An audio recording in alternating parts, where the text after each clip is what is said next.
Salam les refs et bienvenue dans ce nouvel épisode de Safar fil Islam. Ouais, je sais, c'est le nom que j'ai décidé de donner à cette petite série de vidéos. Et le nom il m'est sorti comme ça par la tête, faut pas trop se poser de questions. Parce que je me suis dit que Ramadan Talk, ça a bloqué trop le truc et si je voulais continuer par la suite à faire ce genre de vidéos, eh ben ça allait être compliqué. Donc j'ai vu que le dernier épisode il vous avait quand même un petit peu plu, mais que beaucoup m'ont demandé d'en faire un qui était un petit peu plus long. Parce que ça fait un petit peu un format podcast. Donc faut savoir que là, ces vidéos-là, je parle, je vous raconte un peu ma vie, et c'est vraiment tout ce qui me passe par la tête. Donc on va tout simplement commencer l'épisode 2, Al-Safar wa Talib al-Ilm. Pour parler du voyage vers l'islam, il faut parler aussi du voyage pour rechercher de la connaissance. Donc Safar, on l'a dit la dernière fois ce que ça représentait. Mais maintenant, qu'est-ce que c'est Talib al-Ilm? Donc Talib, c'est l'étudiant. Donc c'est quelqu'un qui va étudier, etc. Et l'ilm, c'est tout ce qui va toucher à la connaissance. Donc que ce soit la science, que ce soit la philosophie, que ce soit beaucoup de choses. Ce qui touche à la connaissance, du coup, ça fait partie du ilm. Donc là où la dernière fois, on parlait d'être récompensé pour notre voyage par rapport à l'intention d'admirer quelque chose, là, on a la possibilité de voyager pour apprendre des connaissances. Donc ça peut être des connaissances religieuses, ça peut être des connaissances comportementales, ça peut être des connaissances philosophiques, ça peut être tout un tas de connaissances qui vont toucher à la science et au fait d'apprendre quelque chose. Donc aujourd'hui, dans la population lambda, la majorité de nos voyages, c'est des voyages de loisirs. C'est-à-dire qu'on va quitter notre lieu de vie pour aller dans un endroit où on a envie de visiter les choses, on a envie de découvrir la culture, etc. Mais il faut savoir qu'il y a beaucoup d'autres types de voyages. Il y a les voyages commerciaux, par exemple, demain vous allez partir pour le travail. Votre but premier, ça va être de faire de l'argent, de commercer.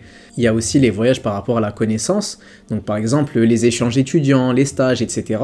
Et c'est ce type de voyage, entre guillemets, le voyage pour la connaissance, dont on va parler aujourd'hui. Et la plupart des gens qui ont voyagé, ils vous le diront, mais on apprend énormément des gens lorsqu'on voyage.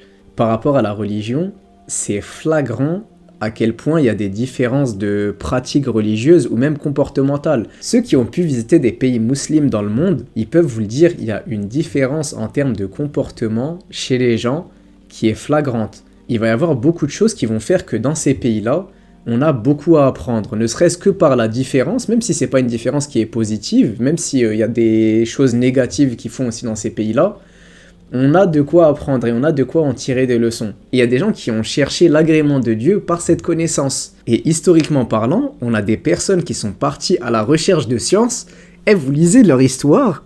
Comment vous expliquer? Regardez, c'est simple. Je vais vous parler d'Al-Bukhari. On connaît tous ce nom, mais il y en a très peu qui connaissent son histoire et il y en a très peu qui savent à quel point Al-Bukhari, les refs, c'était un savant, mais c'est incroyable, c'est une dinguerie. Il s'est dédié entièrement au fait de récolter les hadiths et de les noter un par un.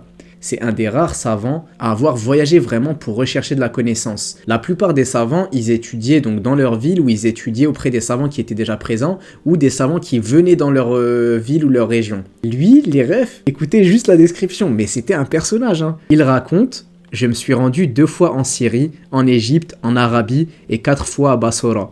J'ai vécu 6 ans au Hidjaz. Quant aux villes de Koufa et Bagdad, je les ai visitées à maintes reprises en compagnie des connaisseurs de hadith. Il a vécu à une époque où Bagdad, c'est pas le Bagdad qu'on connaît aujourd'hui. Le Bagdad de l'époque, c'était une ville où tout transitait par là-bas. C'était une ville à la même échelle que Ispahan, par exemple, qui servait de hub pour tout, que ce soit le commerce, le transfert de connaissances, de personnes. C'était des villes qui réunissaient énormément de choses. Écoutez simplement cette phrase-là. Pour les 600 000 hadiths présents dans son œuvre, il n'y mettait pas un hadith avant d'avoir fait ses grandes ablutions et d'avoir fait une prière de consultation. Est-ce qu'on se rend compte de la chose? Et cette personne-là, en dehors du fait d'avoir appris et d'avoir voyagé pour apprendre, elle a aussi transmis énormément de connaissances. Et ça, c'est un truc qu'on néglige beaucoup. Dès que vous allez quelque part, dès que vous voyagez, vous avez appris quelque chose et que vous savez que c'est une bonne chose, essayez de le transmettre le plus vite possible. Essayez de perpétuer ce savoir pour pouvoir en faire profiter d'autres personnes. Et ça, c'est le principe même du talib al-ilm. Être un étudiant, ça signifie quoi? Ça signifie tout simplement rechercher quelque chose, rechercher un savoir. Notre vie, c'est un cursus d'études. Notre vie en elle-même, on est là pour apprendre. Il faut savoir que dans le Coran, le mot ilm, donc la science, il apparaît sous différentes formes, l'équivalent de 777 fois. C'est pour vous montrer juste l'importance que ça a d'essayer d'acquérir de la connaissance. Et je vais vous parler d'un autre truc. Quand j'étais en Malaisie dans l'orphelinat, je me suis rendu compte de c'était quoi des talib al-ilm. Ziden, c'est un des orphelins qui, de par la religion, lui, ce qui l'intéressait, c'était le savoir et la manière de transmettre. Il veut devenir enseignant. Lui, son objectif aujourd'hui, c'est d'apprendre le maximum de choses, d'apprendre des hadiths, d'apprendre des histoires, d'apprendre plus sur le Coran et la signification de certaines choses pour pouvoir le transmettre aux gens. Et il est tellement doué dans ça, vu qu'il a une passion pour ce domaine-là, que petit à petit, il commençait à faire des prêches justement à l'orphelinat. Un autre exemple, Faiz, il était passionné par la langue arabe.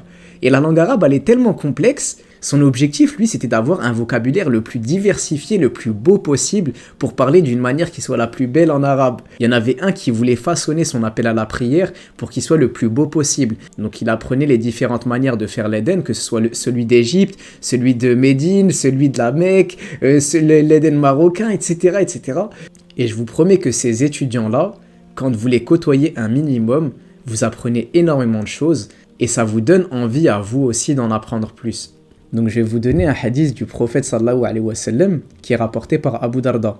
Celui qui emprunte un chemin par lequel il recherche une science, Allah lui fait prendre par cela un chemin vers le paradis. Certes, les anges tendent leurs ailes par agrément pour celui qui recherche la science. Certes, tous ceux qui sont dans les cieux et la terre, même les poissons dans l'eau, demandent pardon pour le savant.